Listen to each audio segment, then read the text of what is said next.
আসসালামু আলাইকুম। চলেন আজকে ছোট্ট একটা বিষয় শিখি বা জানি, সেটা হলো অ্যাটাস্টেশন বলতে কি বোঝায়। আমাদের যারা জমি পরিমাপ করেন তাদের বাসায় অ্যাটাস্টেশন বা লয়ার যারা আছেন তারা অনেকেই বলে থাকেন ক্লায়েন্টদেরকে বা আপনাদের সাধারণ আমাদের মতো যারা সাধারণ আছে তাদেরকে বলে থাকে যে এটা অ্যাটাস্টেশন করতে হবে। অ্যাটাস্টেশন বলতে কি বোঝায় সেটা তো অনেক সাধারণ মানুষ বুঝেন যে অ্যাটাস্টেশন বিষয়টা।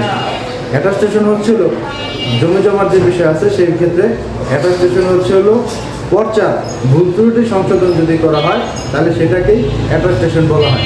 এটাতে অনেক মানুষ বা অনেক সাধারণ যারা আছেন তারা অনেক ঘাবড়িয়ে যান বা চিন্তা করেন যে আসলে অ্যাটাস্টেশন বলতে কীরকম সময় লাগবে বা কী। সেটা সম্পূর্ণ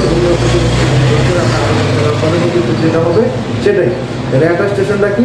অ্যাটাস্টেশনটা হলো পর্চার ভুল ত্রুটি সংশোধন করা হয় যদি, তাহলে সেটাকে অ্যাটাস্টেশন বলে। অবশ্যই ভালো থাকবেন, আমাদের চ্যানেলটি সাবস্ক্রাইব করবেন। ভিডিওটি দেখার জন্য আপনাকে ধন্যবাদ। আসসালামু আলাইকুম।